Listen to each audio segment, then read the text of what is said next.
hay que tener curiosidad. Te voy a poner un ejemplo. A un libro del año 35 que se llama El Parlamento en Pijama.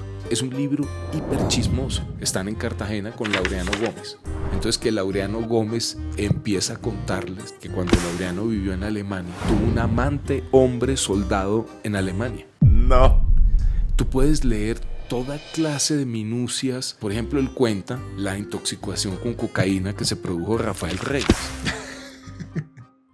Simplemente para meternos en ese tema del café, ¿qué era el Windsor? Mira, el origen del café es muy popular y democrático, porque los cafés nacen en muchos sentidos como oposición al club. El que no iba al café se perdía de todo. Acuérdate que a Gaitán, quien lo mató, estaba en el café El Gato Negro. En este café consiguió la pistola y de este café salió para ir a matarlo. Piensa en la relación entre República Liberal y cafeína. Nunca había pensado en eso. Bueno, pues hay que pensarlo. ¿Por qué me recibió té hoy y no café?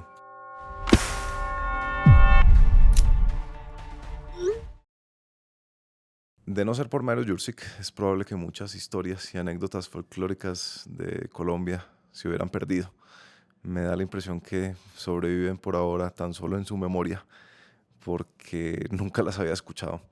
Y realmente fue un deleite esta conversación porque está compuesta de muchas de estas anécdotas. También es una conversación que está llena de libros. Y antes de que empiecen a escribir y a preguntar qué libro es, qué libro se mencionó ahí, que quién es el autor, todos los libros mencionados en todos los episodios de Atemporal están siempre listados en la descripción del episodio. Entonces, por favor, busquen ahí los libros que estoy seguro van a quedar antojados de leer, así como yo quedé antojadísimo de leerme los libros raros y curiosos que mencionó Mario Jurczyk en esta conversación. Bienvenidos, esto es Atemporal. Y antes de arrancar, quiero pedir un favor que nunca he pedido, y es, como pueden haber notado, este podcast viene creciendo. Y parte de ese crecimiento tiene que ver con entender quién escucha Atemporal. De manera que, por primera vez, y si no es demasiada molestia, que estoy seguro que no va a ser molestia, quiero pedirles un favor. Por favor, llenen una encuesta que está aquí en el link de descripción del episodio y que me va a servir mucho para entender quién escucha Atemporal y cómo podemos crecer y hacer todavía mejores entrevistas. De manera que, un favor que no les toma más de 2 minutos, lo prometo, llenen esta encuesta y me van a ayudar mucho y se los agradeceré. Ahora sí, empieza el episodio. De tus múltiples oficios, ¿hay alguno en particular que vos consideres como central a lo que haces? ¿Es el de editor o no precisamente te consideras un No, yo editor? me considero un editor, Un editor. sobre eso. Digamos, yo he escrito varias cosas a estas alturas, pero la verdad es que pues yo soy fundamentalmente un editor de raza. Sí.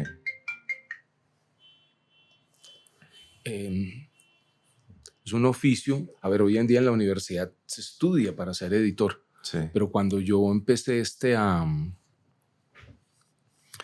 trabajar en esto, pues era una profesión completamente desconocida, a la cual yo llegué fundamentalmente porque no quería trabajar como profesor. Ok. Entonces, cuando salí de la universidad, yo estudié una carrera que ya no existe, que era la vieja Filosofía y Letras en la Universidad Javeriana. Sí. Y digo que ya no existe porque pues esta facultad se escindió, filosofía se volvió una facultad y todo lo otro acabó en algo muy raro que se llama Ciencias Sociales y de la Expresión, que agrupa pues el departamento de Historia, el de Literatura y algunas cosas de Educación. En fin, no sé cómo estará hoy en día, pero la carrera que yo estudié era una carrera muy diferente a la que se enseña hoy en día. Sí. Y cuando terminé, pues ante la perspectiva de que era, digamos, como el destino natural en ese momento de alguien que estudiaba esa carrera, pues empecé a buscar opciones y, como siempre, en muchos casos el destino interviene y acabé trabajando en una institución que se llama el Fondo Cultural. Se llamaba, no, en realidad, se llamó Fondo Cultural Cafetero y acaban de revivirla después de muchísimo tiempo. Ah, claro, porque el libro del café es publicado en parte con el apoyo financiado por ellos. el Fondo Cultural Cafetero quedaba en la casa en la cual hoy en día queda el Ministerio del Interior. Eso era una vieja casa del siglo XIX y ahí una historiadora que se llamó Aida Martínez, que ya murió, creó un museo sobre la vida cotidiana en el siglo XIX y ahí también publicaban muchos libros. Entonces yo entré para hacer como una labor de coordinación cultural porque también presentaban muchos conciertos de música a la semana. Sí. Y de adolescente en la universidad había hecho con un amigo una revista cultural. No puede ser. Una revista que se Desde la llamaba El universidad. Número. Sí, desde la universidad empecé a hacer eso. Entonces tenía algo, digamos, de experiencia con las cuestiones editoriales. Sí. Y ahí empecé a trabajar bajo el mando de Ana Roda, que pues posteriormente fue directora de la Biblioteca Nacional, directora de la Luis Ángel Arango, una persona que tuvo mucho que ver con las políticas del libro aquí en Bogotá. Sigue teniendo que verla, aunque de otra manera, porque pues ya está jubilada. Sí. Entonces, mis comienzos profesionales son eso. Acabé en el mundo de la edición, fui aprendiendo como se aprendía antes, de ver a quienes sabían hacer ese oficio y, por supuesto, autoenseñándome, leyendo libros. Yo siempre he tenido muchísimo interés en la gramática. Entonces fue como un poco natural dedicarme, digamos, a un oficio en el cual ese tipo de conocimientos son útiles. Sí. Yo he encontrado pocos ejemplos, pero usted que es mejor para encontrar cosas, quizás me puede apuntar a dónde buscar, de manuscritos corregidos, porque me parece que quizás una de las mejores maneras de aprender a escribir, salvo escribiendo, a excepción de escribiendo, por supuesto, es ver cómo otros escritores corregían o les corregían como en este tipo pues, de manuscritos tachados y con sugerencias. Mira, eso es cierto con 2 o 3 salvedades. O sea, la primera es que escribir, como tú lo acabas de decir, es un oficio que uno se autoenseña. Sí. Digamos, uno de los grandes problemas de la gente para escribir es que nunca escribe. Sí. Entonces, pues, es inútil que uno pretenda teóricamente aprender a escribir. Es un oficio y uno lo puede aprender. Sí. Yo estoy convencido de que se puede enseñar a escribir correctamente. Escribir con arte es un asunto ya completamente distinto. Yeah. Ahí interviene el talento individual, cierta sensibilidad y algo muy misterioso que se llama el genio.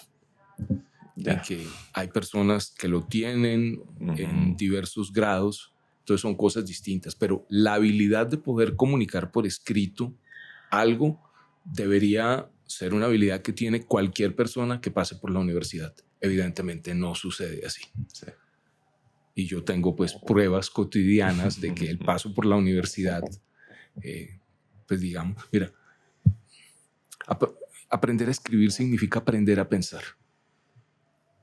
Significa que un tipo de conocimiento uno puede referírselo a los demás de una manera ordenada, comprensible y en algunos casos muy agradable. Sí. Y eso es a punta de práctica. Incluso yo le he escuchado a muchos escritores que, digamos, trabajan en la ficción que dicen que cada nuevo libro implica para ellos volver a escribir. Y yo creo que eso es cierto. Ahora, lo otro, bastaría un poco de atención a, digamos, a la gramática, al hecho de cómo se construyen las frases, la sintaxis, y la gente pudiera escribir razonablemente una carta, un correo electrónico, porque pues tenemos que escribir. Todavía esto es una sociedad letrada en la cual esa habilidad tiene cierta importancia. ¿Cómo explica usted que hayamos tenido tantos presidentes gramáticos? Era por lo que usted acaba de mencionar de que aprender a escribir es aprender a pensar, entonces era gente lúcida.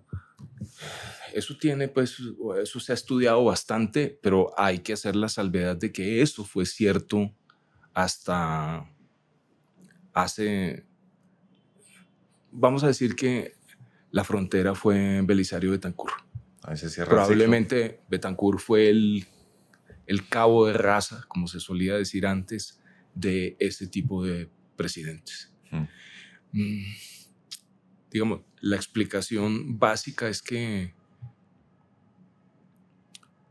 el analfabetismo en Colombia, incluso hasta bien entrado el siglo XX, era bastante importante. Mm. Entonces, los abogados en particular, gente que tenía cierto tipo de conocimientos, pues eran los que podían ocupar las posiciones del Estado. Ahora, esa obsesión con la gramática es muy típica de países tercermundistas que se acaban de independizar. Eso no solo ha pasado en Colombia, pero Bueno. evidentemente el caso colombiano, digamos, es lo que se llama la hegemonía conservadora. Hubo 5 presidentes que uno pudiera decir que eran gramáticos de profesión, o por lo menos su oficio de base era la gramática. Entonces escribieron tratados sobre el participio, y eso no solo se extendía a los presidentes, sino también a los ministros. Pues Luis López de Mesa hizo un montón de libros, por ejemplo, sobre onomástica. Evidentemente, en el empaque tradicional de un político hoy en día, pues esto parece sumamente exótico. Sí, sí. Pero se sigue viendo de vez en cuando. Los políticos colombianos fueron cultos y en algunos casos eruditos. Evidentemente, ver eso, pues ves, ahí está Humberto de la Calle, que se ufana de haber sido nadaísta y escribió unas novelas muy mediocres, pero de todas maneras, con independencia del juicio de valor que uno haga Sí, al respecto, pues es el perfil de un político sí, que hoy en día se suele mirar como si fuera pues algo muy, muy anticuado. claro. Es difícil para uno entender ese oficio. Quizás pasa similar con lo de la filología, que yo nunca he entendido en realidad qué era eso o qué es eso, si todavía pervive. Y lo mismo con este oficio del gramático, que, o sea, hacían disquisiciones sobre cómo se escribe correctamente o sobre la lengua, o qué era ese oficio. A ver, Andrés, acabo de decirte que esto es un rasgo típico de los países que se acaban de independizar. Tú tomas el ejemplo de Estados Unidos y ves que algunos de los padres fundadores o gente que tuvo una presencia activa en la política en el siglo XVIII, pues también escribieron cuestiones gramáticas. Mm. Eran sociedades en formación,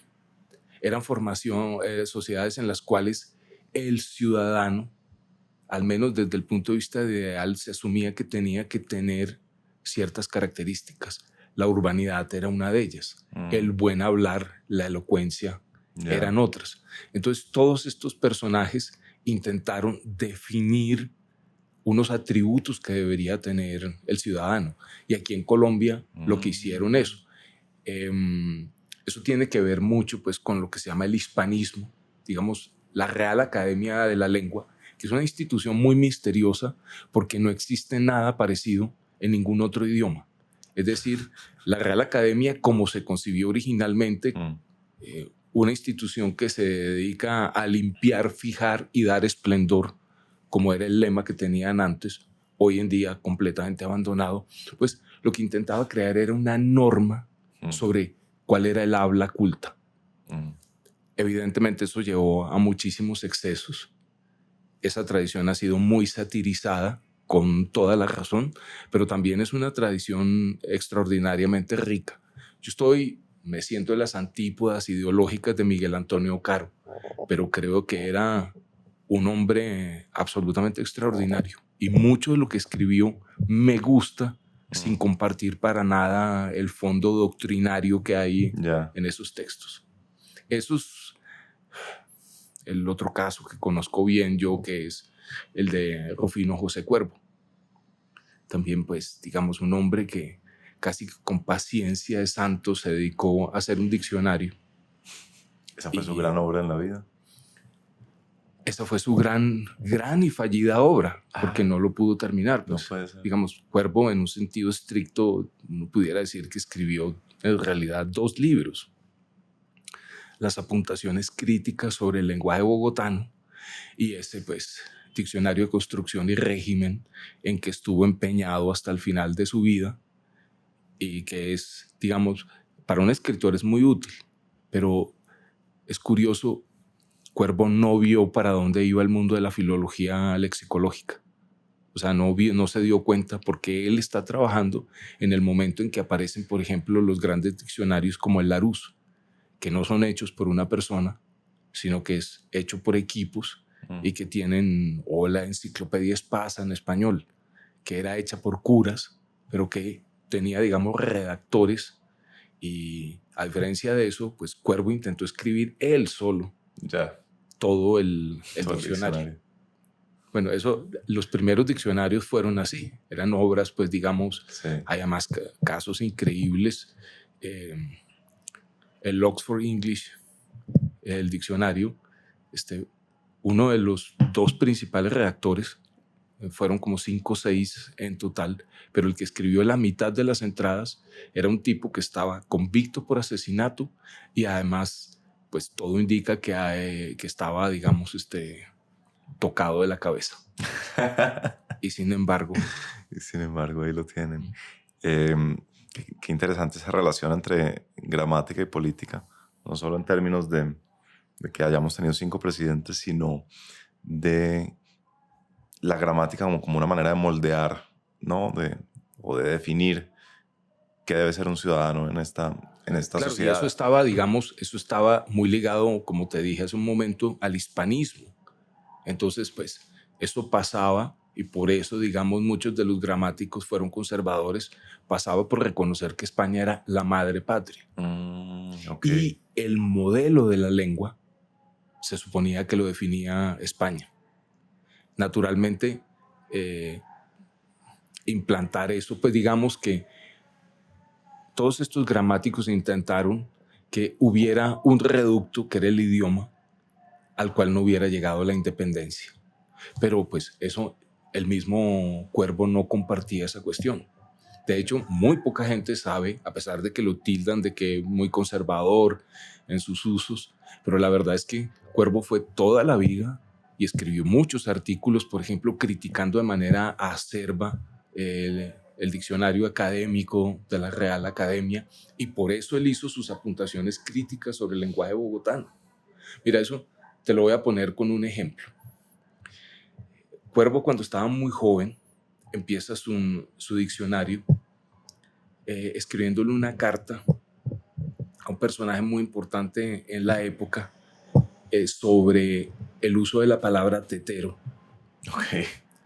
Entonces le consultaba a este personaje que si en España era común eso. Entonces este señor le contesta una carta en la cual le dice que no, que eso son, en España existe la tetera, pero eso es otra cosa, que ellos lo utilizan es biberón, que es un galicismo, y eso. Entonces, Cuervo, que entonces tenía 21 años aproximadamente, reflexiona para sí mismo y llega y no está de acuerdo con eso. Y además profetiza, el tetero se va a imponer al punto de que biberón se va a volver como una palabra completamente especializada. Ah. Y al final de su vida, por ejemplo, hay otro ejemplo que es el de la cobija. Entonces, ¿cuál era, digamos, la norma peninsular? La frazada. Y Cuervo no solo aceptaba cobija, sino también derivaciones paisas de eso, como cubija o cubijarse. Entonces, quienes lo leen probablemente miran las primeras ediciones de su libro, pero las apuntaciones críticas tuvo 6 ediciones que él preparó y todas fue cambiando su manera de pensar. Al final, el Cuervo, el final que muere en París, es muy diferente al de sus orígenes en Bogotá, cuando trataba de ganarse la vida vendiendo cerveza. Fascinantes esas historias. ¿Qué pasó con esa relación entre la política y el buen hablar? Se acabó con Belisario, ha habido una escisión. ¿Qué podría decir uno sobre eso? Bueno, no se te olvide que muchos de los periodistas colombianos fueron políticos. Bueno, Alberto Lleras, para poner el ejemplo de un gran político y extraordinario escritor, García Márquez llegó a definirlo como un magnífico escritor extraviado en la política. Sí.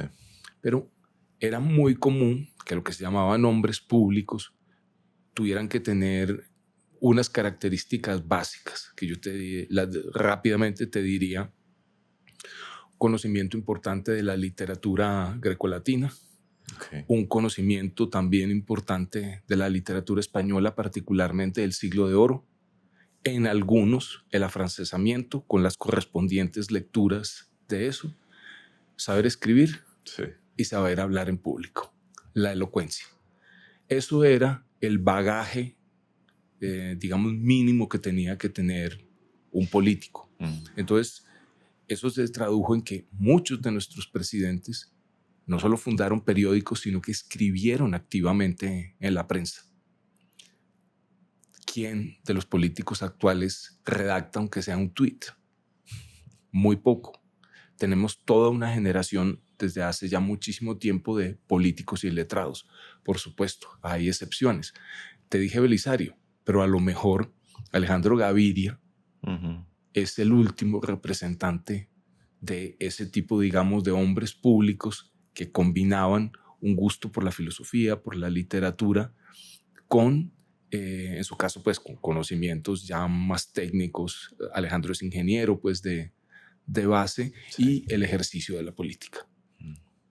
Han ido como cambiando eso.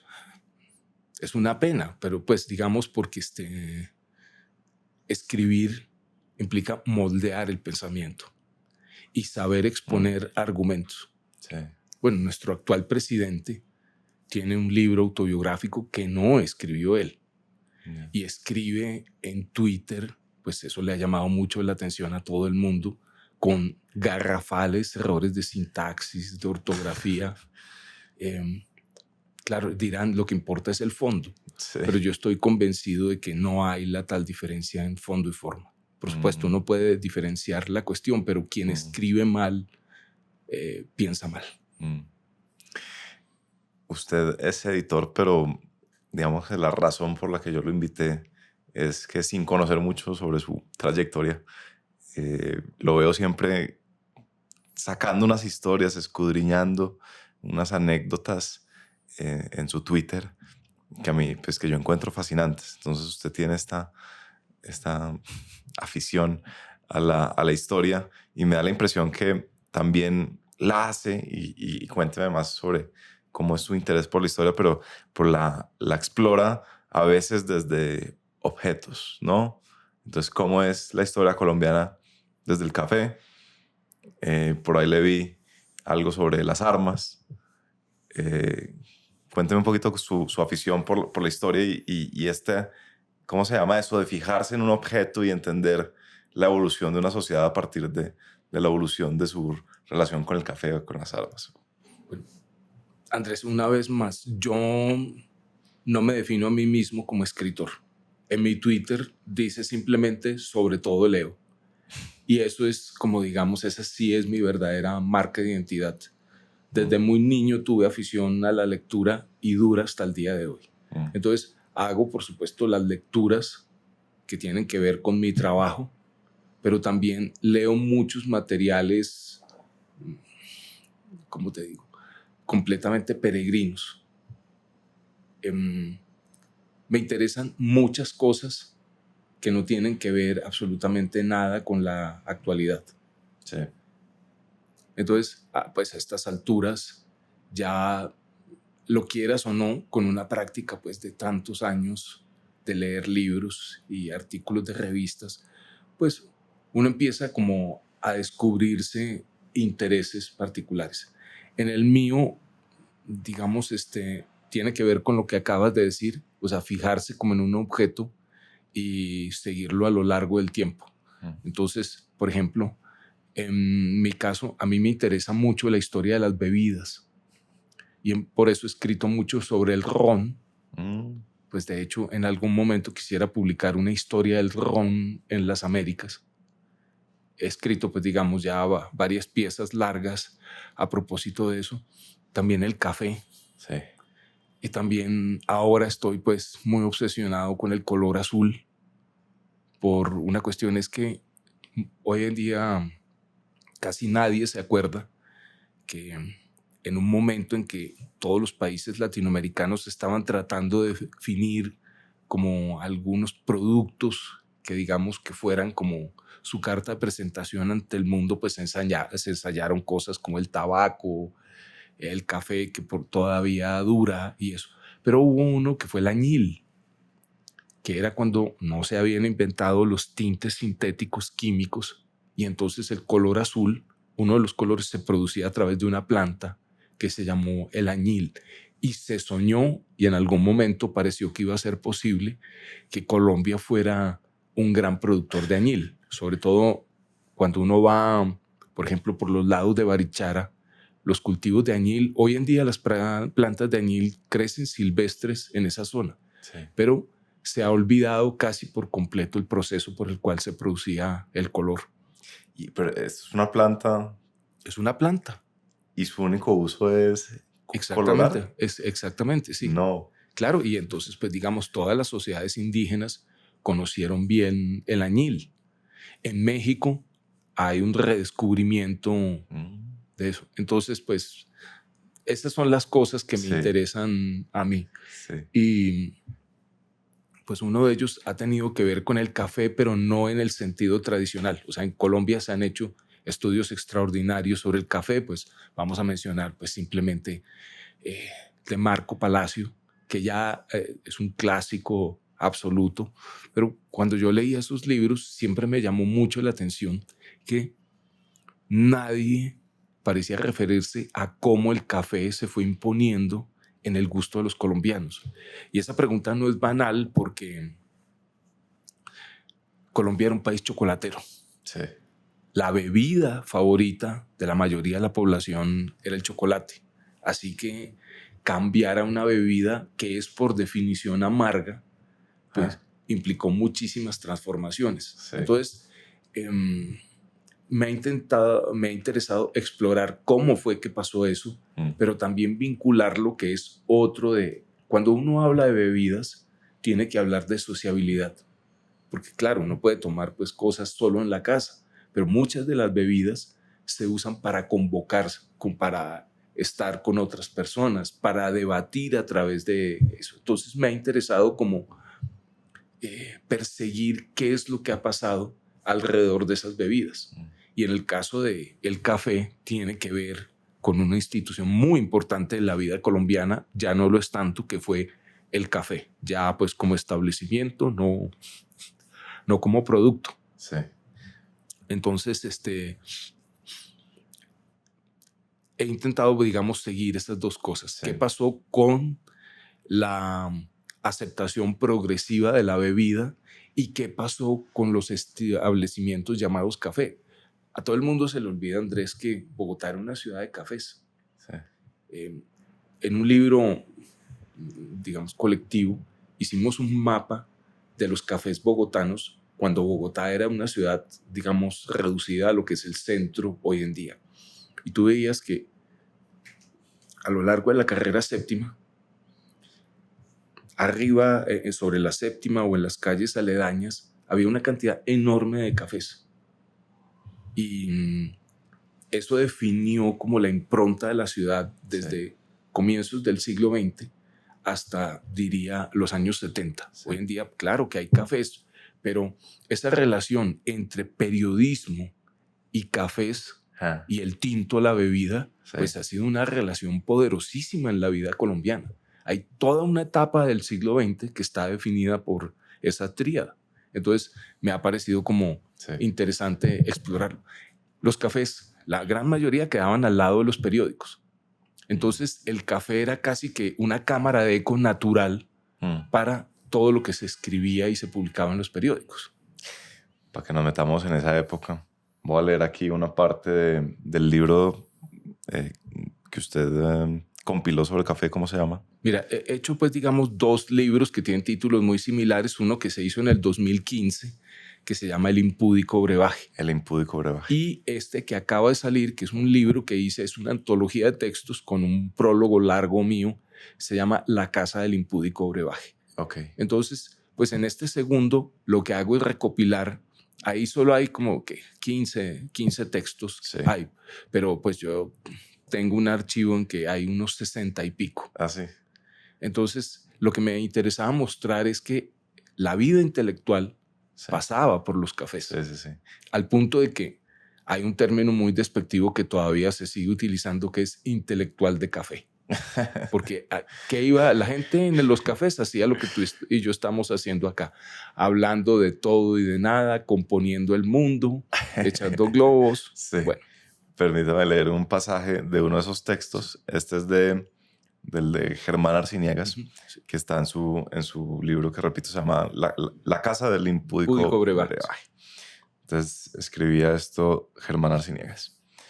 Lo del Windsor no se repetirá jamás. Ni tiene nada que ver con los cafés de París o de Viena.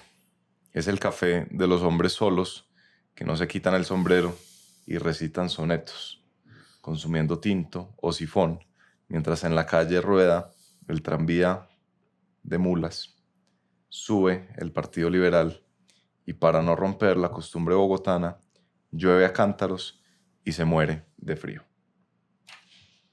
Simplemente para meternos en ese tema del café. ¿Qué era el Windsor?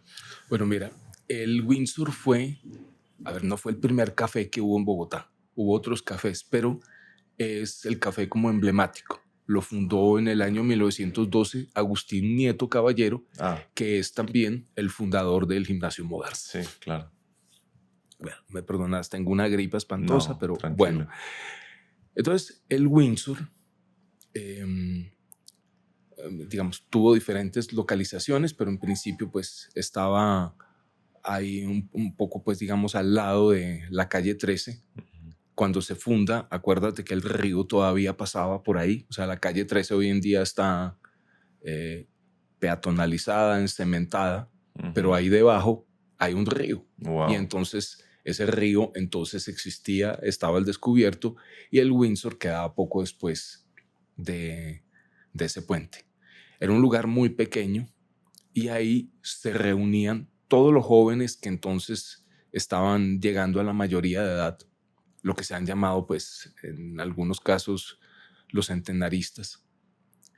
Y mucha de la gente que, andando el tiempo, acabaría siendo muy importante en la vida política colombiana. Entonces, en esos cafés, pues, ¿qué hacía la gente? Comentar libros, como dice Germán Arciniegas, recitar poesía. Es que aprender poemas de memoria fue una señal distintiva de las personas cultivadas en Colombia. Obviamente hoy en día eso pues se lo llevó el viento de la historia. Sí. Pero entonces era de muy buen tono no solo saber poemas, sino también escribir poemas. En los cafés la gente hacía lecturas de cosas que acababa de escribir, pero que no había publicado. En los cafés se compartían lecturas. En los cafés se hacían o se leían traducciones. Y además hay cosas, pues digamos, yo eso no lo cuento en el libro, pero el café fue claramente como la institución de la modernidad en Colombia. Mira, desde el punto de vista de las bebidas, es muy notorio. El Windsor solían publicar avisos en el periódico El Tiempo, sí, con las cosas que ofrecía. Entonces tú ves unos menús súper exóticos, ostras con café moca, para poner un ejemplo. Las ostras, acuérdate que todo lo que llamamos hoy en día el lago, que está completamente urbanizado, era, como su nombre lo indica, un lago de recreo. Estamos hablando del lago. Del lago que está, exactamente. Lago. Eso era un lago. Sí. Y entonces era un lago en que la gente iba los días de fiesta, los fines de semana, pues a montar en barquitos y eso. Y ahí cultivaban ostras. Y el Windsor pues vendía las ostras y eso. Pero además tú lo ves que hay también mucha cuestión con la coctelería moderna. O sea, en esos años 1910 y eso, hay un gran movimiento internacional de cócteles. Entonces, pues, tú encuentras clásicos de la coctelería que el Windsor los estaba vendiendo. Entonces, los objetos, las bebidas, sí, que había en el Windsor también se correspondían con una modernidad en el pensamiento. es muy llamativo. Hubo cafés conservadores, digamos, de los políticos conservadores, Sí. pero el café era casi que por definición una institución moderna. Tremendo. Déjeme aquí leer otro pasaje. Si en algún momento quieres Sí. hacer una No, pausa, podemos hacer pausa. no, Lo que está quieras. muy bien. Este me parece que es del prólogo suyo en ese libro sobre el que estamos hablando. Alberto Lleras Camargo escuchó hablar por primera vez sobre Sigmund Freud en el Windsor.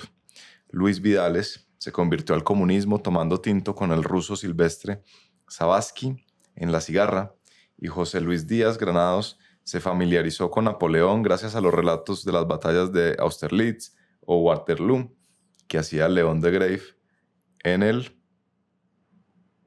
Automático. Que es el otro café como emblemático de lo que pasaba en Bogotá. Entonces, ahí tú lo ves con claridad. Eso. La gente, mira, el origen del café es muy popular y democrático, Sí. porque los cafés nacen en muchos sentidos como oposición al club. En un club había que tener membresía, Claro. había que pagar un dinero para poder entrar. Sí. El café, en cambio, era una institución en la cual podía todo el mundo, si tenía unos pequeños centavos para tomarse un tinto, entrar Claro. y pues buscar conversación con completos extraños. Entonces, cuando uno ve, esto tiene algunas explicaciones, y es que cuando los cafés empiezan a proliferar en el fondo, en el centro de Bogotá, la ciudad que era entonces Bogotá está viviendo un proceso, digamos, de transformación importante. Hay una novela de Osorio Lizarazo que se llama Casa de Vecindad, y son estas viejas construcciones que venían del tiempo español ya muy deterioradas, que se iban convirtiendo en inquilinato, y era gente que vivía muy mal, que intentaba ganarse la vida de forma desesperada. Entonces los cafés se empiezan a convertir como una especie de parques. Esos desocupados que estaban en las casas Sí. de vecindad y que se iban al parque pues para tener algún tipo de entretenimiento, Sí. ahora empiezan a ir al café. Incluso en uno de los, yo cito ahí a un juez de la República que iba mucho a los cafés y decía, es que los cafés son como los parques de las ciudades sin sol. Evidentemente eran lugares estrechos, muy oscuros y todo, pero psicológicamente los personajes experimentaban eso como una gran luminosidad. Porque claro, había amistad, había conversaciones interesantes, también había muchas peleas. ¿Había riñas? Muchísimo. ¿Se tomaba trago también entonces? ¿Okay? Claro, porque digamos, sobre todo pues al caer la tarde se convertían un poco en otra cosa. Claro. Eran además el ámbito natural de la bohemia. Pero en el periódico El Tiempo hay varios casos que yo estuve pues siguiendo en el Windsor. Entonces la gente se ponía a hablar de política y pues ya nos conoces a los colombianos, entonces pues rápidamente se iban a las manos. Y entonces, pero además se daban con las sillas en la cabeza, todo como muy cinematográfico. Era parte de la vitalidad de lo que era el café, y la gente gritaba y se fumaba muchísimo. Sí. Que eso es otra cuestión. Evidentemente hoy en día el puritanismo, la higiene, pues dictan otras cuestiones, pero en ese entonces pues todo el mundo fumaba, todo el mundo bebía, todo el mundo tomaba cantidades exorbitantes de tinto. Eso era tan cierto que en alguna página Alberto Lleras dice que cómo se reconocía a un periodista sin saber uno que era periodista. Pues decía, por las manos manchadas de nicotina y por los dientes amarillos por el tinto. Sí. Yo ahorita estaba revisando un libro que tengo sobre el grupo de Barranquilla y la cueva, mirando a ver cuál era la proporción entre cafés y alcohol. Y se habla mucho más de alcohol. ¿Alguna impresión sobre qué genera la comunión alrededor del café versus qué genera alrededor de otro tipo de bebidas alcohólicas? Osorio Lizarazo escribió un libro que se llama El árbol turbulento, y es una historia del café. Y entonces él hace particular hincapié en que la cafeína ha sido una de las drogas más importantes que ha habido en la historia de la humanidad. O sea, la gente toma café y por eso el libro se llama El impúdico brebaje. La frase es de Vergara y Vergara, un escritor colombiano del siglo XIX, que era él escribió, digamos, un cuadro de costumbres muy famoso que se llama Las Tres Tazas. La primera es el chocolate, a la cual él se sentía física, anímica y espiritualmente vinculado. Luego el café, que consideraba pues un aporte muy malo de los ingleses, y luego está el té, que era mucho más, vamos a decirlo, parisino, por decirlo de alguna forma, y eso. Y entonces a Vergara y Vergara le molestaba mucho que la gente se ponía a tomar café y empezaba a perorar. Entonces el café, pues que la cafeína hace eso. O sea, la cafeína, sus efectos llevan a la gente a concebir ideas, a imaginar grandes proyectos. Entonces tú piensas, la República Liberal que empieza en 1930, es natural que se haya incubado en los cafés de la ciudad, porque era un montón de gente tomando locamente cafeína, 6, 7 horas de cafés, e imaginándose un mundo completamente distinto al de la hegemonía conservadora en la cual se había vivido durante prácticamente 50 años en Colombia. Ahí en los cafés nació o se incubó buena parte de los proyectos del liberalismo. La cafeína tiene ese efecto, que además nos lleva también a otra cosa, por razones que nos llevarían demasiado lejos, pero no es extraño que Colombia haya sido históricamente un país productor de sustancias alucinógenas. O sea, es que el café es uno de los grandes, y eso nos lleva a la gran historia de los alucinógenos en el mundo. Y nos ha correspondido en la distribución mundial ser uno de los principales productores. Claro, hoy en día pues se siembra y se cultiva y se exporta café en muchísimas partes, pero históricamente la personalidad de Colombia se ha definido en buena parte por el cultivo de alucinógenos. Creo que eso nos debería hacer reflexionar sobre muchas cosas. Alucinógenos, ahí está incluido el café. Claro, pues digamos, yo digo, pues digamos, si digo alucinógenos, en realidad debería utilizar una palabra un poco estimulantes nerviosos. Sí. Creo que sería muchísimo mejor, pero pues es un hecho, sí. Pero además se han hecho grandes investigaciones sobre los efectos que la ingesta cotidiana de café le produce a la gente. Hay un gran libro clásico, que es un libro casi prácticamente, digamos, que nace con la Federación de Cafeteros, que se llama así Colombia Cafetera, de Diego Monsalve. Y entonces, pues, el café, pero es que, ¿por qué el café empezó a imponerse? Porque el café era una alternativa no alcohólica a las chicherías. Entonces, pues, hay una cantidad enorme de dirigentes colombianos. A ver, mira, cuando uno se pone a leer sobre textos a finales del siglo XIX y principios del XX, descubre que la dirigencia colombiana estaba obsesionada con la embriaguez. Un diagnóstico que siempre se hacía era que Colombia no progresaba porque éramos un país de borrachos. Sí. Entonces, pues teníamos que tomar medidas. Sí. Y de ahí surgen las sociedades de temperancia y tantas instituciones que proliferaron en esos años. Pero el café, y por eso empezó a ser tan promovido, ofrecía, digamos, como alguien lo definió, el propio Monsalve lo decía, tiene todas las ventajas del alcohol sin sus defectos.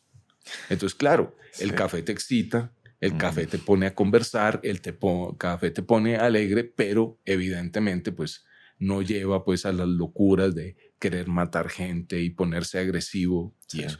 Entonces, pues desde Uribe, una parte considerable de los políticos colombianos, de la dirigencia colombiana, de la élite colombiana, dijeron, el café nos va a servir para salvar a esta nación de borrachos.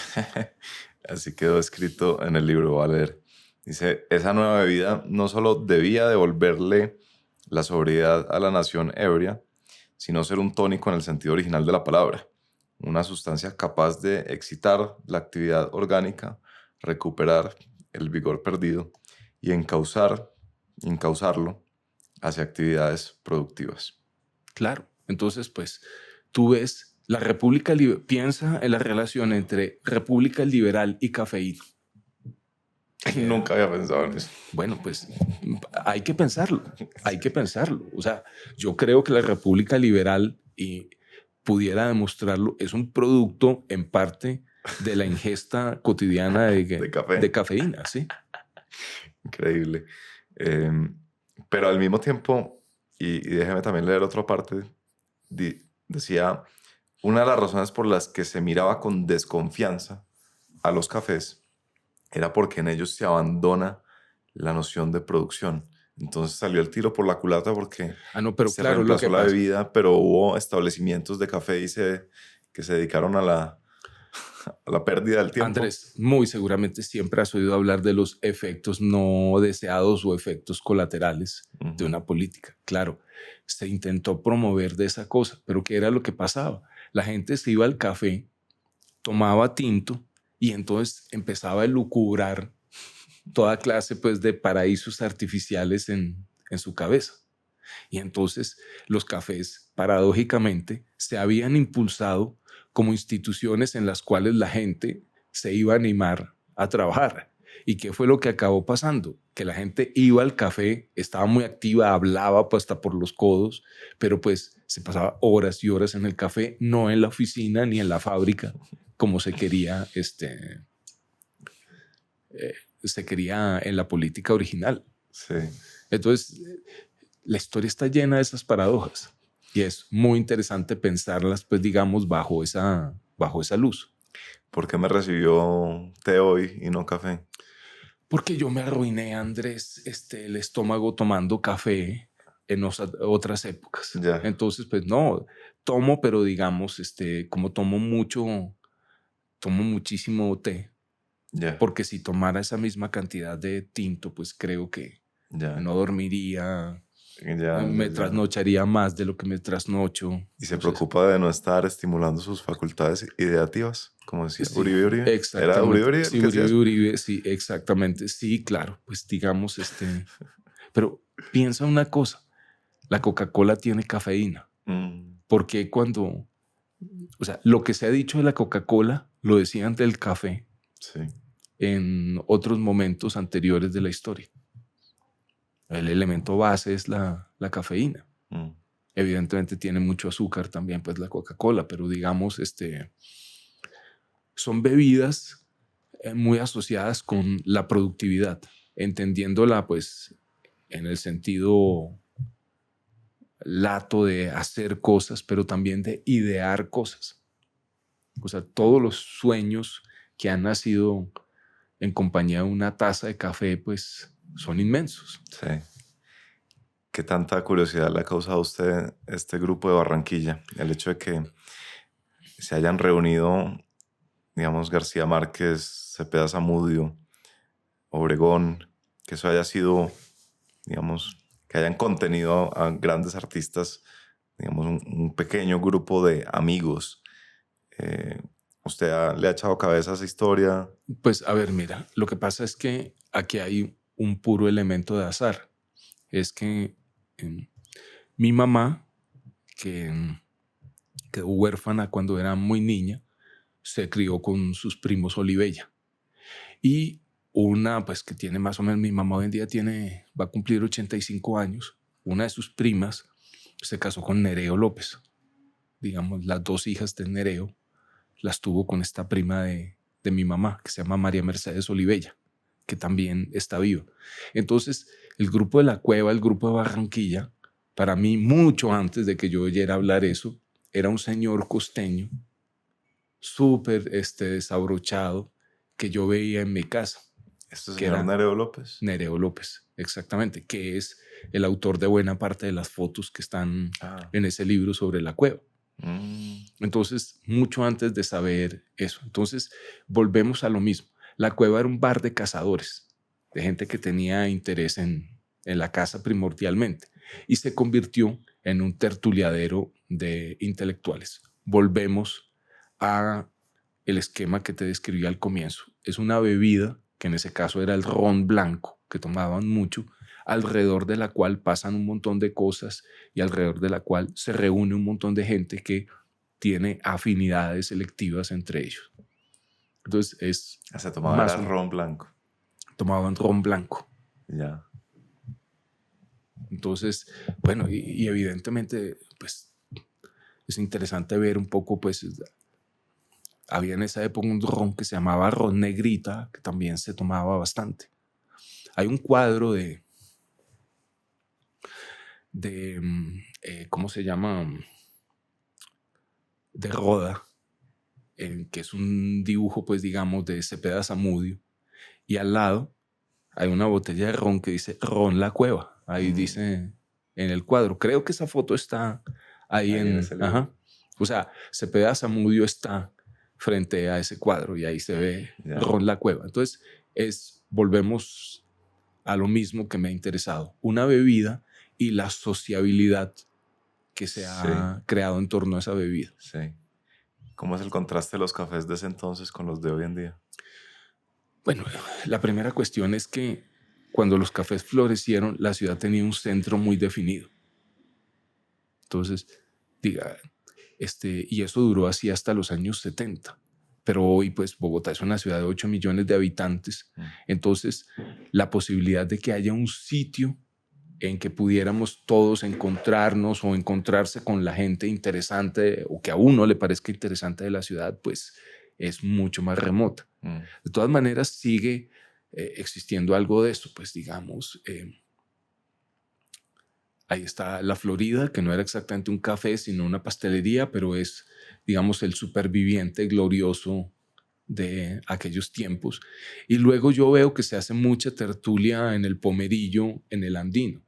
Pero, de nuevo, son grupos de personas que hacen esto entre ellos, pero ya no hay esa noción de centralidad. O sea, el que no iba al café se perdía de todo. Claro. O sea, en el café estaba pasando todo lo interesante o tú oías pasar todo lo interesante.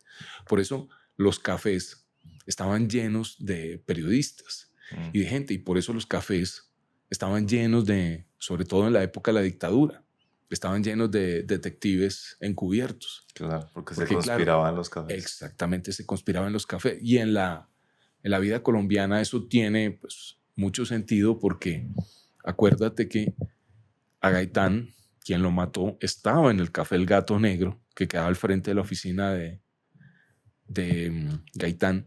En ese café consiguió la pistola y de ese café salió para ir a matarlo. Yo no sabía eso. Claro. Bueno, y además también es el mismo caso de Rafael Reyes, cuando a comienzos del siglo XX le intentan hacer, pues ahí en Barro Colorado, que es así se llamaba donde está hoy en día la Universidad Javeriana. Entonces le hacen un atentado, lo intentan matar y todo el atentado lo planearon en un café. Entonces la idea, pero eso viene de la Revolución Francesa, que los cafés eran nidos de conspiradores y por eso los conservadores lo veían con un ojo torcido y por eso la policía siempre estaba atenta a la gente que andaba en los cafés. Si uno dice que la República Liberal puede ser producto de la cafeína y de los cafés, ¿podría decir uno que la hegemonía conservadora es producto de los clubes privados o no? Bueno, pero también pudieras decir que es producto de las iglesias, porque es que acuérdate que, a ver, cuando hablamos de lugares de la sociabilidad, por ejemplo, durante la hegemonía conservadora, ¿cuál era el lugar para verse? El Altozano de la catedral.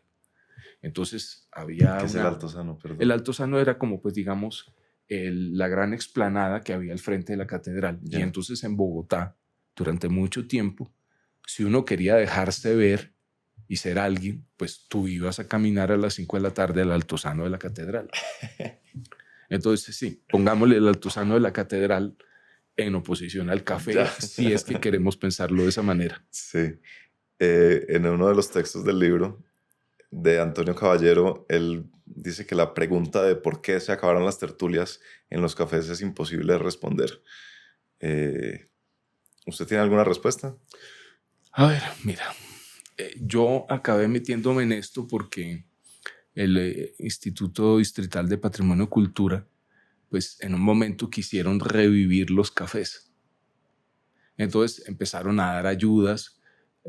Hasta no hace mucho funcionó el Saint Moritz, que era, pues, que quedaba al frente del Golf Club y que fue fundado en 1936, si no me equivoco. Entonces sufrió muchas transformaciones y eso. Bueno,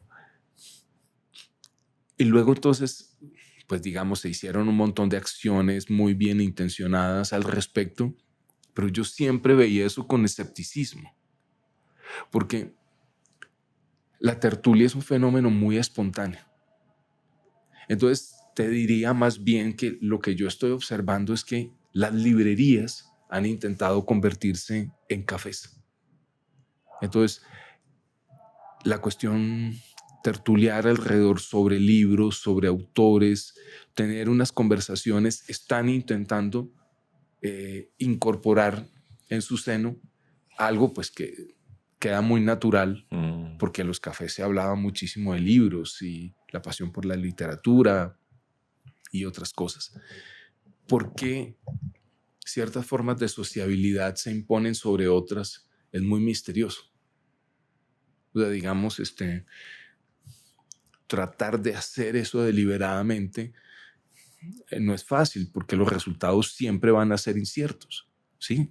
Todos los higienistas, todos los adalides de las sociedades de la temperancia, pues impulsaron el café porque pensaron que nos íbamos a volver una nación industriosa.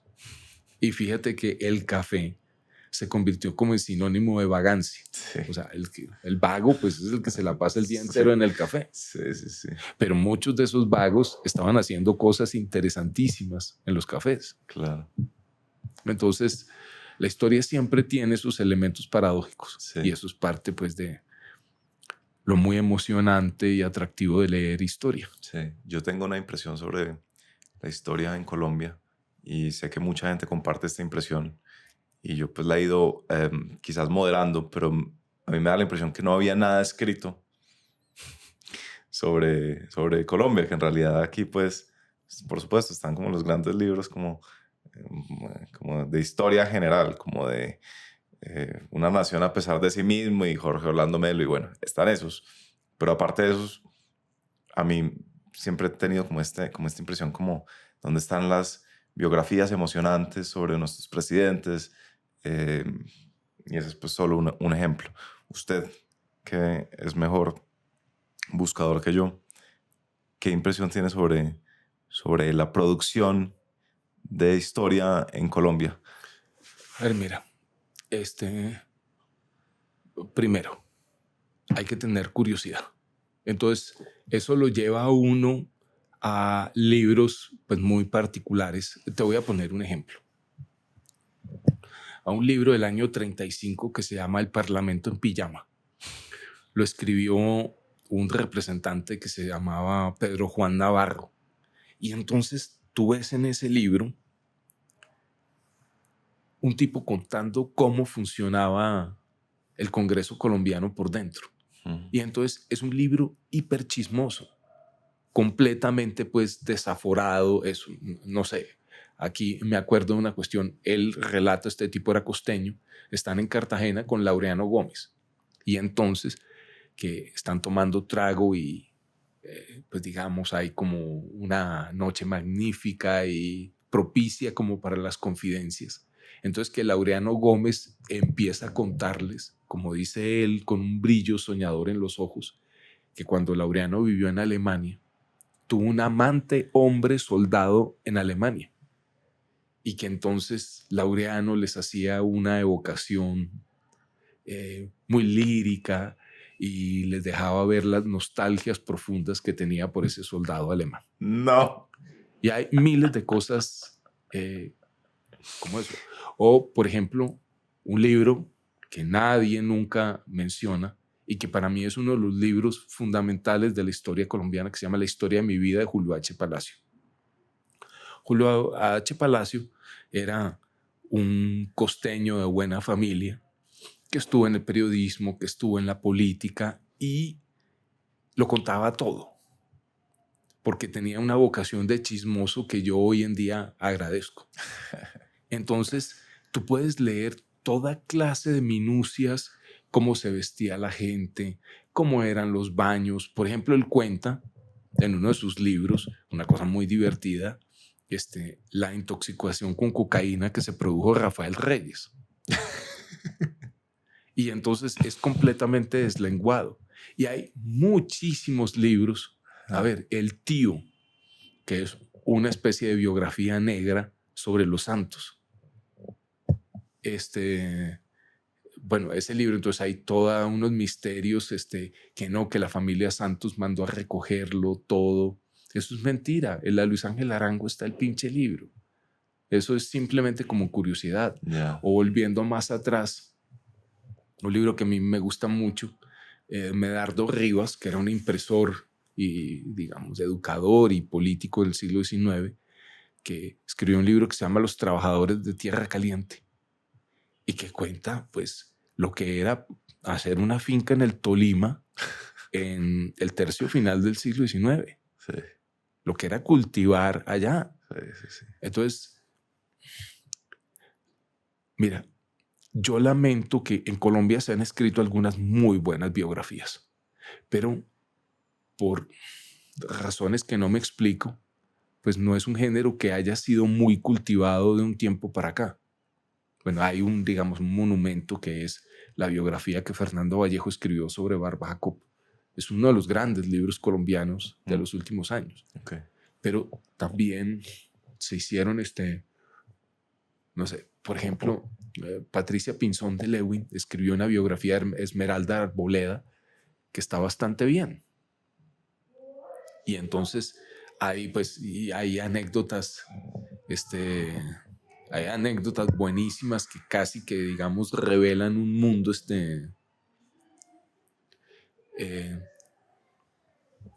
un mundo de pensar, una forma, una ideología. En un momento está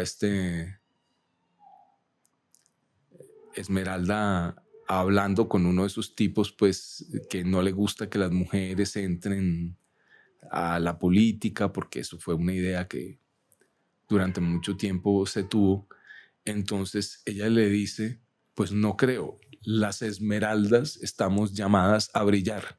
Y el tipo le contesta, pero las arboledas están destinadas a quemar. Entonces hay mucha, digamos, como esa historia menuda, esa historia microscópica que creo que hace falta en la vida colombiana, como explorar más. Los materiales están todos ahí, pero lo que falta es curiosidad para ponerse en eso. Sí. Usted que ha estado tan metido en este mundo y con revistas y ha escrito libros, ¿qué sensación le genera el hecho de que no sean tan... ¿Usted cómo evalúa pues como la cultura lectora en Colombia? ¿Usted es pesimista sobre la cultura? ¿Usted siente que es cuestión de que la gente no quiere leer y por lo tanto no hay tanta oferta? ¿O cómo entiende usted el problema? Andrés, mira, en el caso del fomento a la lectura, uno se encuentra con los límites del voluntarismo. Okay. Es un hecho que en Colombia hoy en día leemos más o menos, las estadísticas están 1.8 libros por habitante al año. Bueno, es un marcador que se ha observado en muy diversas sociedades, que si uno no eleva ese nivel, el desarrollo de la sociedad puede ser mucho más incierto. Digamos, no que sea una condición necesaria, pero elevar el nivel de lectura sí se traduce en mayor desarrollo del país. Y entonces, pues, estamos viendo un fenómeno muy raro en este momento, y es que Antes existía, o hasta no hace mucho, existió lo que se llamaba el despotismo ilustrado de los técnicos. Y ahora estamos entrando en algo que es misterioso, que yo llamaría el despotismo iletrado de los activistas. Sí. Pues digamos, el reciente nombramiento que acaban de hacer del ministro de Educación, pues a mí me genera como preguntas. Yo no haría juicios definitivos, porque pues a lo mejor nos llevamos alguna gran sorpresa, pero pues me queda difícil pensar que un buen ministro vaya a ser alguien que su, digamos, argumento principal en Twitter es decirle hijo de puta o gonorrea a personas con las cuales no está de acuerdo. Sí, no es Y propiamente eso, un gramático. no es, pero a ver, en eso, bueno, no sé si tú te acuerdas, Hugo, no voy a mencionar su nombre, pero pues una ministra que una ministra anterior de hace unos años, que daba como sus grandes pues cualidades haber criado a 5 hijos. Eso era para ella, digamos, lo que la autorizaba para asumir un ministerio de... Sí. O sea, entonces, esto que pasa ha tenido muchos ejemplos Ujú. igual o más graves en el pasado. Sí. Pero me llama mucho la atención que se quiera promover una sociedad del conocimiento a través de personas que al menos en el ejercicio práctico que les hemos conocido parecen despreciar bastante las sociedades del conocimiento. Sí. Insisto, esto es algo que está pasando en este momento, está en germen, ya veremos si se convierte en una tendencia. Sí. Pero eso, por el momento, me haría ser pesimista contra mi optimismo de base. Ya. O sea, a mí me sigue gustando mucho la fórmula de Gramsci, la famosísima de el optimismo de la voluntad y el pesimismo de la inteligencia. Me parece que sigue siendo una bastante buena combinación. ¿Qué significa eso? Que, pues digamos, si uno considera las cosas, siempre encuentras motivos para ser pesimistas. Pero a veces el pesimismo se convierte en una forma, o a menudo en una forma de derrotismo de antemano. Uno dice, no, eso va a salir mal. Y si uno se pone a hacer cosas, en muchas ocasiones acaba en lugares completamente inesperados. Entonces, cabeza fría para pensar las cosas, pero también voluntad tenaz para echarlas adelante. No creo que se pueda hacer ninguna política pública efectiva sin esos dos elementos. Sí. Leí hace poco Memorias por correspondencia de Emma Reyes, a quien no conozco mucho. ¿Qué me puede contar sobre ella? Y si se anima, pues nos metemos con la otra persona que usted me mencionó, cuyo nombre olvido, que es una mujer. Sí, bueno, que es otra cosa que también se puede decir que es un derivado de lo que hemos conversado tú y yo, que es una periodista colombiana que se llamó Emilia Pardo Maña. Ella, como yo te había dicho, no fue la primera periodista profesional en Colombia. Antes hubo en Manizales, aquí en la revista Cromos, mujeres que trabajaban profesionalmente en el periodismo, bastante antes que ella. Pero el papel de ella, digamos, es simbólico en el sentido de que Emilia, pues, hizo el bachillerato, las mujeres, ella había nacido en 1907 y en 1934 entró a trabajar en El Espectador para ser taquígrafa y para ser como la ayudante de don Luis Cano. Y como parte de sus funciones la pudieran... Mira, en los años 30 una cosa que uno nota mucho es que los periódicos habían empezado un proceso de especialización.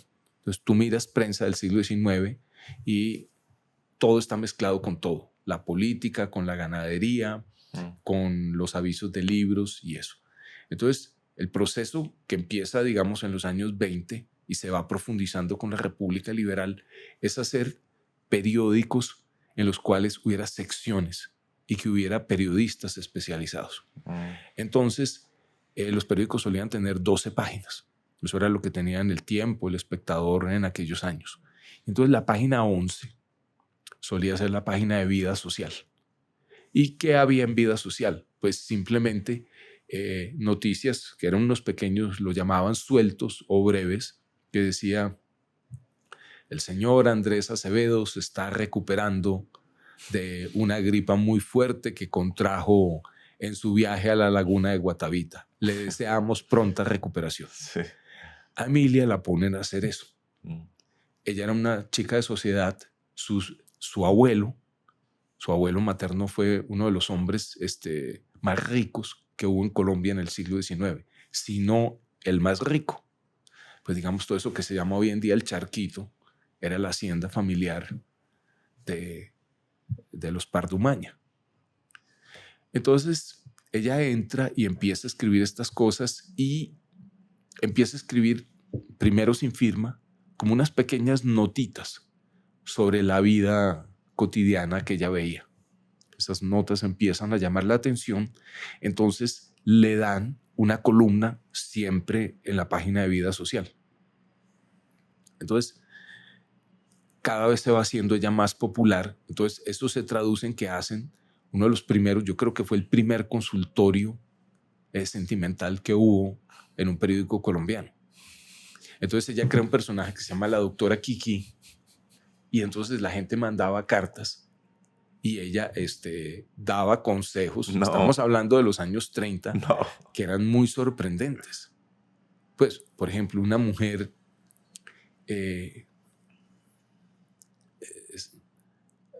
pues digamos, una mujer mayor, mira, es que le escribe un mensaje, estoy tratando de recordarlo más o menos, le dice lo siguiente: llega y le dice que tiene un problema gravísimo, pero que no le puede hablar de él. Entonces le pide una cita para que se vean personalmente, para que se lo pueda contar. Entonces la respuesta de Emilia es: perfecto, nos vemos, pero mientras tanto, bautícelo.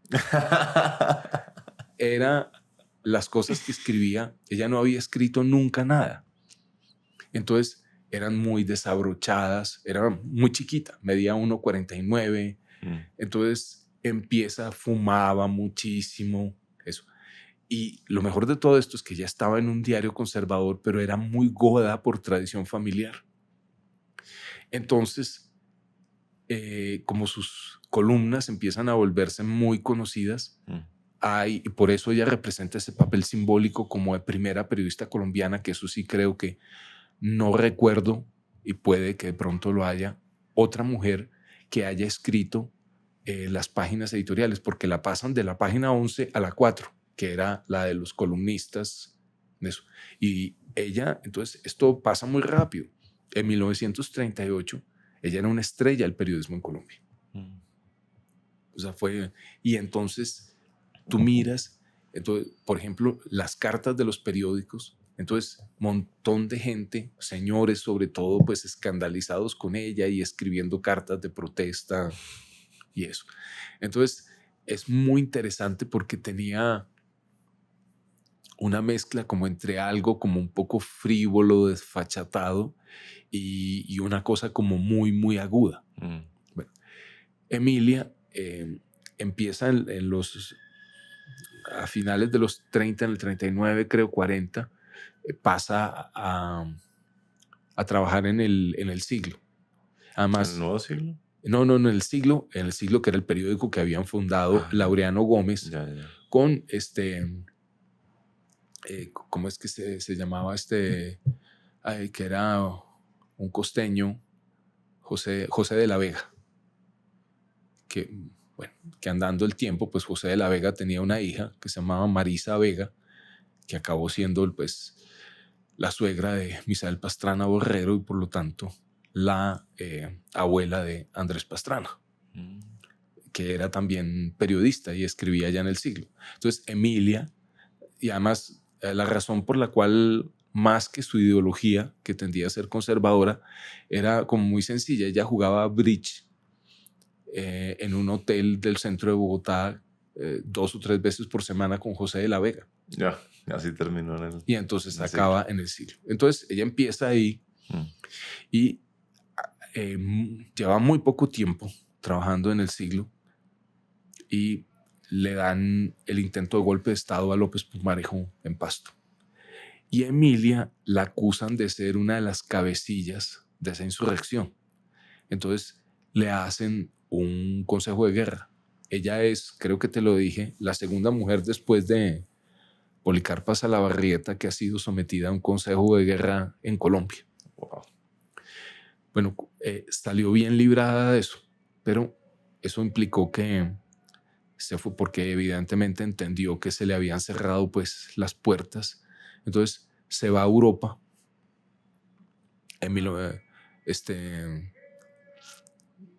Ahora no me acuerdo exactamente cuál lo fue, pero pues digamos se va a Europa.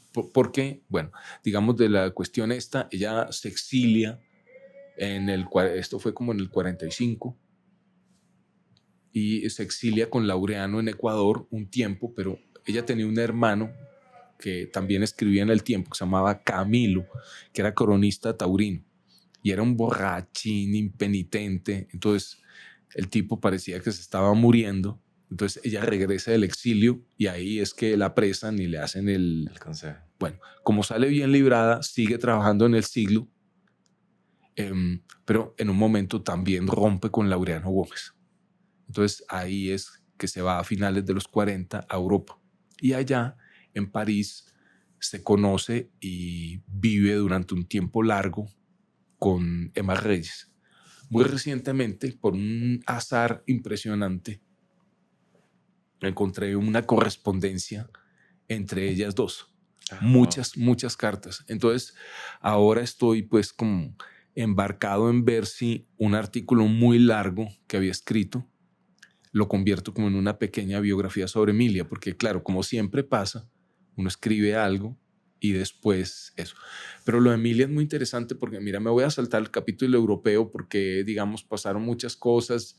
Hizo la vida de una inmigrante, vivió muy pobremente, aunque vivió en Madrid, vivió en París, estuvo en Italia, hizo muchas cosas, pero pues tenía trabajos absolutamente precarios. Por ejemplo, era clapper en el teatro francés. O sea, la gente que contrataban para aplaudir después claro, les pagaban 3 centavos, pero tuvo que hacer eso y muchas otras cosas para poder sobrevivir. Wow. Entonces ella vuelve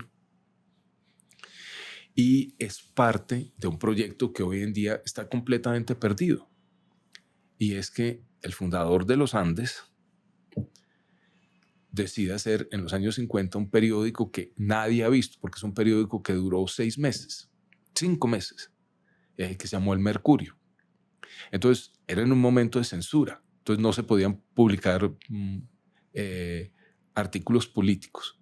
Y es muy divertido las cosas que se hacían en ese periódico.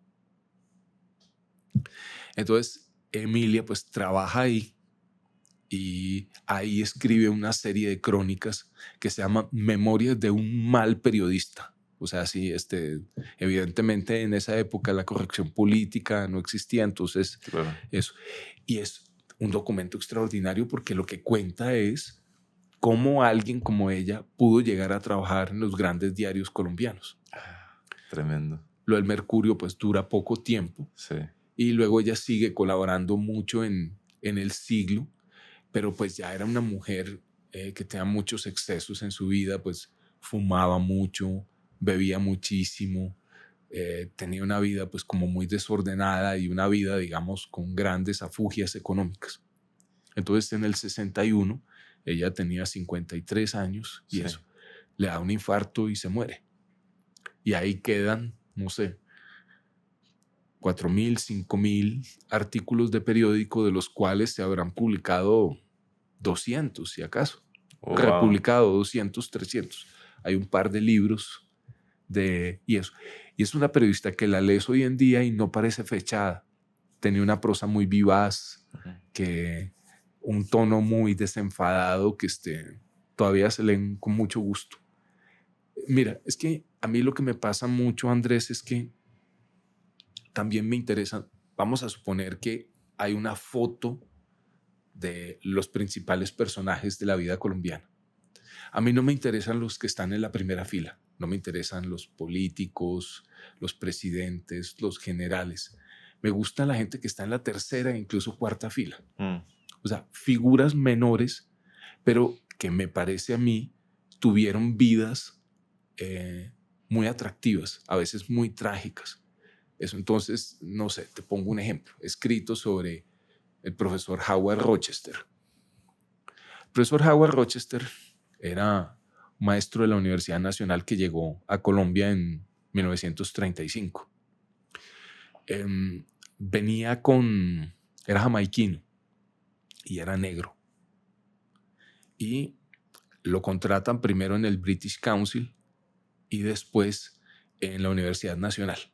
Entonces hay por lo menos 4 generaciones de estudiantes colombianos a los cuales les enseñó inglés un profesor negro, que además estaba casado con Julia Borda, que era una de las parientes de Eduardo Salamea Borda y ellos. Entonces yo siempre me preguntaba, un hombre negro en los años 30 en Colombia, casado con una mujer blanca, y que además era monárquico.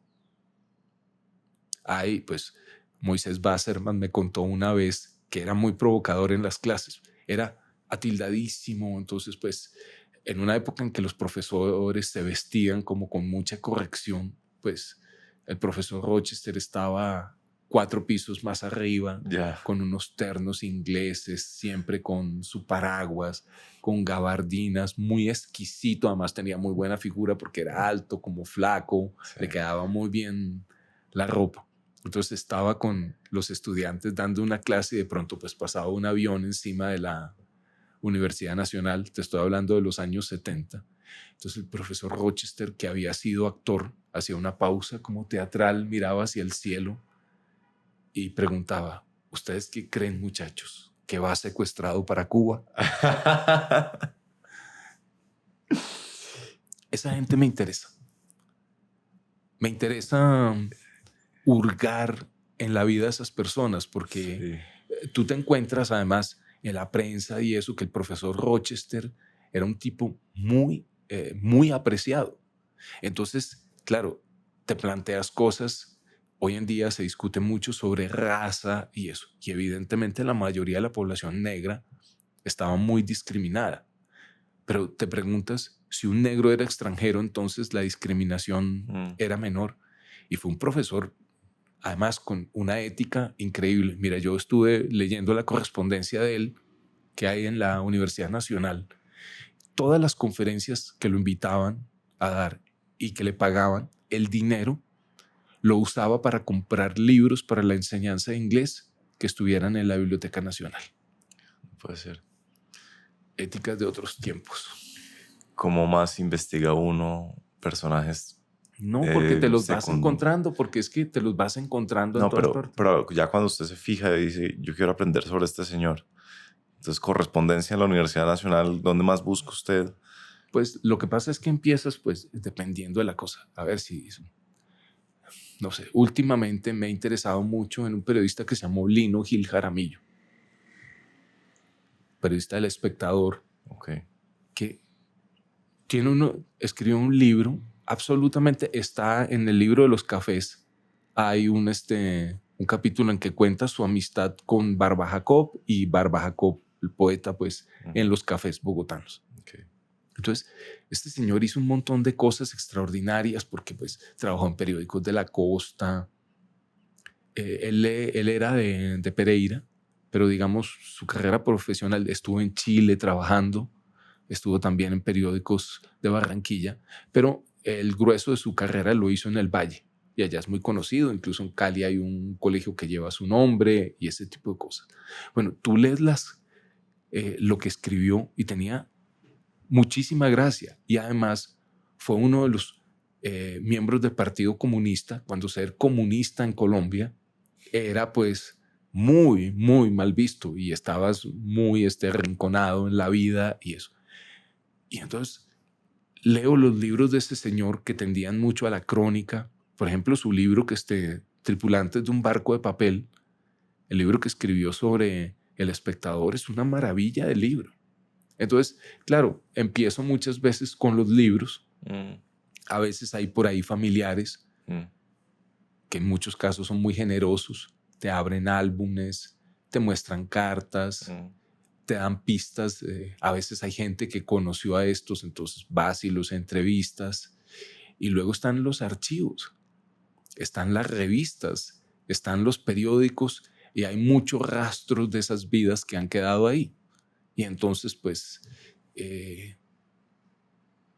a mí eso me parece muy entretenido, hacer esas pesquisas. Entiendo perfectamente que haya gente que eso no le llame la atención, pero para mí es un deleite.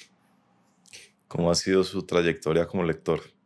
Al principio era literatura y ya en estos tiempos por su oficio es más historia, ¿o sigue manteniendo algún tipo de balance? Andrés, lo único que ha permanecido constante es la lectura de poesía.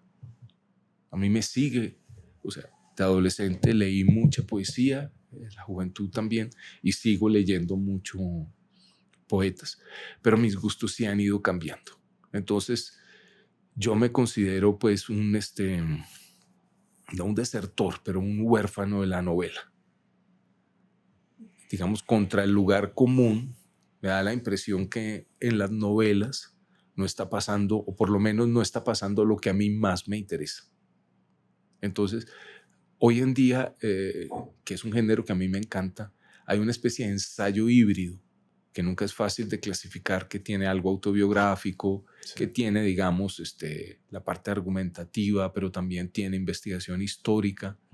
Y esos libros me gustan montones. ¿Qué ejemplos le vienen a la mente para entenderlo? No sé, te voy a poner un libro que esto te va a sorprender y eso. Hay un libro que se llama Agua y Jabón, de una escritora española que se llama Marta de Riesu. Bueno, esto es un libro sobre la moda.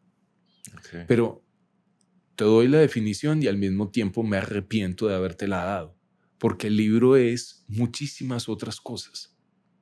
Entonces, habla sobre los perfumes, además con un grado de erudición, pero al mismo tiempo con un grado de levedad extraordinario y con una animación en la prosa magnífica. O El color azul, lo que te dije, me llevó a leer un libro de una ensayista norteamericana que se llama Maggie Nelson, y el libro se llama Bluets, y es un libro solo sobre el color azul. Y entonces, pues en ese libro pasan el ensayismo anglosajón.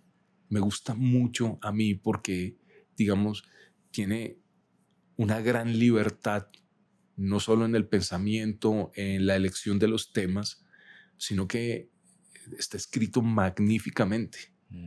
O sea, no es, cuando uno habla de ensayo, siempre piensa en el paper académico, una cosa pastosa, casposa, aburrida, que solo lee muy poca gente. Estos son textos muy, pero tremendísimamente animados. Yeah. Y luego, pues, mira, ahora estoy haciendo, pues, terminando de hacer un pequeño libro que es una antología de cartas de amor. Y eso, pues, digamos, a mí me había gustado porque yo hace muchísimo tiempo hice una investigación sobre autobiografías y memorias en Colombia. Entonces, claro, esto indica una vocación de chismoso en mí que acepto con humildad. Y entonces, en la antología me puse como algunos pies forzados que nadie me estaba pidiendo, sino yo. Por ejemplo, que hubiera cartas de amor colombianas. Entonces eso me llevó, yo no sabía que la correspondencia de Uribe Uribe con la esposa está publicada toda. No puede ser. Y es muy conmovedor, pues esto es un tipo que a veces pasaba un par de años sin ver a la esposa, pero religiosamente le escribía 3 o 4 veces a la semana. Entonces, no sé, leí un libro que me recomendó un amigo editor de Manizales, de Aquileo Parra, un libro de cartas a su esposa. Y el libro es sensacional, Andrés, porque esto es, pues, digamos, unas cartas que le escribió a un viaje que fue primero a Estados Unidos, después a París, eso. Entonces, esto es un tipo contándole, pues, feliz que es un metro. Y entonces, por ejemplo, en las cartas iban a un restaurante. Entonces, él se quedaba con la carta del restaurante y se la mandaba en la carta a la mujer para que ella viera qué era lo que comían en Estados Unidos. Y entonces ese Broadway, esto es, digamos, es la segunda década de 1916, es el, el viaje. Mm. Y entonces le cuenta cosas y a mí, como digamos, leer textos que te dan como un acercamiento a una vida que no está muy presente, me parece extraordinario. O luego pues descubres Henry Miller, yo creo que nadie lo lee hoy en día. Pues digamos, en su momento él tuvo grandes batallas con las feministas y esos libros pues hipersexuales de un hipermacho, pues creo que hoy en día estarían vistos con bastante sospecha. Sí. Entonces, al final de su vida, Miller tiene 87 años, vive en Los Ángeles y conoce a una joven actriz de 29 que se llama Brenda Venus. Y en los siguientes 4 años, hasta que muere, le escribe casi 2000 cartas. No.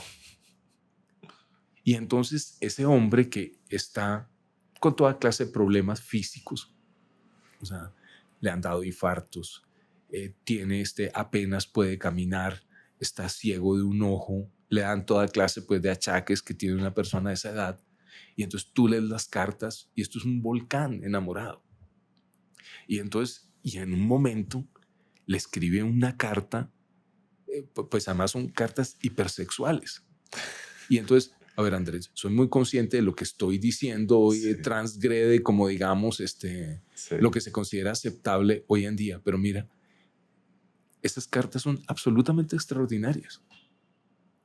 Entonces, pues Wow. y además cuenta un montón de chismes literarios en las cartas y Sí. y tú notas, pero o sea, si uno no supiera el contexto de esto, pues pensarías que esto es un tipo de, no sé, 40 años escribiéndole locamente a una mujer, pero es que le escribía a veces 2 y 3 cartas Mm. en un mismo día. Ya que le gustan las cartas, ¿ha leído Cartas Cruzadas de Darío Jaramillo Sí, Gudelo? claro. Sí, ¿Le parece que es la gran novela colombiana? ay, yo no sé, Andrés, mira, yo soy como muy reacio a decir esto es el más, o el Sí. más grande, o el Sí. principal. Eso siempre en el mundo del arte es muy relativo, pero sí creo que esa novela es una de las mejores novelas que se han publicado, di tú, ¿qué? En los últimos 25, 30 años en Colombia. Mm. ¿Qué tanto ha leído a John McPhee? Bastante, Sí. bastante. Sí, porque Porque usted es muy lector ha sido muy lector de New Yorker, según leí por ahí en internet. sí, pues digamos, a ver, pues digamos, las revistas anglosajonas son como el hogar natural de ese tipo de textos. Mm. Que yo digo, a mí, pues no solo el New Yorker, el London Reader, The Atlantic, que hoy en día me gusta como muchísimo y eso, pero puedes encontrar, o sea, periodismo muy ambicioso, Mm. no solo, digamos, con una enorme calidad de la reportería, sino que también una gran calidad de escritura. Entonces, he leído mucho, pero siempre fui como muy revistero. Sí. Entonces, las revistas de ese tipo que todavía subsisten y con buena salud están de preferencia en Estados Unidos. Hay en Inglaterra algunas que también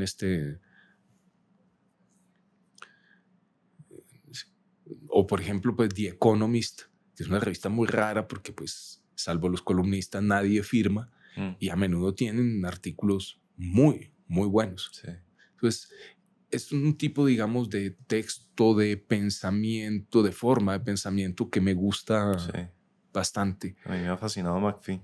Me Sí, encanta. entonces, y claro, para volver al caso de McPhee, mira, McPhee es un periodista para periodistas, en el sentido de que no hay que, McPhee está vivo. O sea, McPhee ya va llegando a los 90 años. Además, él mismo lo cuenta. Estuve enviando desde los 17 años artículos al New Yorker y solo le vinieron a publicar cuando tenía un poco más de 30. Y luego ya la revista lo contrató y eso. Entonces McPhee hace cosas completamente inesperadas. No sé, me acuerdo mucho de en un momento lo mandan a Atlantic City en Estados Unidos. Y entonces la crónica él dice, entonces, bueno, en Atlantic City solo voy a ir, tú sabes que los monopolios en Estados Unidos, muchos, son con lugares de Atlantic City. Okay. Entonces, él lo que hace es coger una tabla de monopolio y dice, pues solo voy a ir a los sitios que están en el monopolio. y se escribe una crónica. Monopolio, el juego de mesa. El juego de mesa, sí. Ok. Entonces, O sea, los lugares en los que uno para en Monopolio son lugares reales de Atlantic City. Claro, sí, claro. Ya, Sí. ok. Eso, entonces, ¿Y escribe pues, una crónica de eso? él escribió una Increíble, hay que crónica de eso. buscarla. Y además es un escritorazo. Sí. Es un escritorazo, pues es un gran escritor. Eso. A mí me impresionó mucho Oranges, que es pues una crónica larga que pues, tengo como, pues la venden como libro pues también, que es de las naranjas, y la historia de las naranjas, y es 200 páginas sobre las naranjas, y yo dije, ¿por qué sigo leyendo esta vaina? Pero una absoluta obsesión con un tema que parece demasiado cerrado como para que dé 200 páginas, pero es el talento de ese señor. Pero sí, claro, y es pues, ¿cómo se llama? Ay, se me va, Susan Orlean. Bueno, Susan Orlean publicó no hace mucho un libro extraordinario sobre animales, pero son los animales famosos en Estados Unidos. Okay. Entonces, por ejemplo, Lassie. Y entonces te cuenta toda la historia de Lassie. O Flipper. Sí, sí, sí. Y eso entonces, pues, es un... Y además siempre esos textos no es la rareza, no es la extravagancia, no es el tema fuera del lugar común, sino que siempre son ventanas inesperadas para pensar sobre la sociedad, sobre el mundo, sobre lo que esa situación describe sobre el conjunto del mundo. Me gusta. Eso sigue existiendo también en lengua española. Pero yo he sido, pues, los últimos 3 años he sido jurado de un premio que se hace en Suiza de periodismo en diversas lenguas. Ahí entonces somos pues grupos de jurados en diferentes lenguas y yo soy el de español. Sí. Y me encanta hacer ese trabajo porque es que te permite ver que siempre hay diagnósticos muy pesimistas sobre la salud del periodismo, pero lees esto y te reconcilias. Yeah. O sea, no sé, el último que ganó es un periodista que se llama Juan José Martínez, que escribe en El Faro, el periódico digital de El Salvador, y es una crónica espeluznante que se llama Nosotras las Masacradas, sobre un motín que hay en una cárcel en Honduras. Y tú dices, escucha, el periodismo sigue, o sea, el periodismo latinoamericano sigue teniendo gran pulso para contar historias a veces muy difíciles. Sí. O el libro que aquí voy avanzando de Leila Guerriero que se llama La Llamada. ¡Jue madre el libro! O sea... Ella es buena, ¿no? No, pues a ver, eso pues está clarísimo que no es fácil encontrar una persona que escriba con la potencia que escribe Leila en los periódicos, porque es que además estaba pues publicando prácticamente todas las semanas y siempre con un nivel de calidad altísimo. Mario, voy a necesitar que usted haga 2 cosas. Uno, me tiene que hacer un pensum de todas estas lecturas que me ha mencionado y demás para aprender de historia, de biografías y de memorias colombianas. Y pues la segunda es que tiene que volver. Pues no. Tenemos que repetir esta. Evidentemente, volveré cuando me invites y eso. Pero mira, lo otro es, mira, a la gente se le olvida que la curiosidad es tecnología de punta. Incluso es la principal tecnología de punta.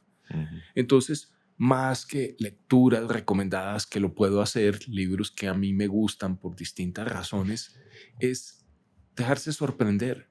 Y sobre todo, a ver, como te dije, yo tengo que hacer lecturas profesionales, pero también nunca he dejado de dejarme llevar por mis caprichos. Y uno se mete en callejones sin salida, te encuentras con grandes decepciones, pero también descubres pepitas de oro. Entonces, eso a mí siempre me apasiona como de leer, que está uno pues todo el tiempo. Además, hay tantas cosas que uno ignora, Andrés, pero es impresionante. O sea, el océano de ignorancia en el cual uno nada es completo. Pero es una vida breve, entonces pues leer es una forma de aprovechar o expandir la vida. O sea, a través de los libros hay cosas que uno por sí mismo jamás hubiera pensado. Claro. Pero las ha pensado porque las leyó en un libro. Pues Mario Entonces, Jursic, qué no, gusto, muchas Andrés gracias. Acevedo, muchas gracias. Repetiremos. Bueno, Espero que hayan disfrutado de los cuentos de Mario Jursic tanto como yo. Ahora, antes de irse, por favor, recuerden, me serviría mucho, me ayudaría mucho, me haría muy feliz si llenan la encuesta que está en el link de la descripción de este episodio, tanto en Spotify como en YouTube. No les va a tomar más de 2 minutos. Me serviría mucho entender quién escucha Temporal, en qué momentos lo escuchan, por ejemplo, y otras par de preguntas muy breves que les dejo ahí en la encuesta. Entonces, por favor, ayuda con eso. Hasta la próxima. Moral arriba.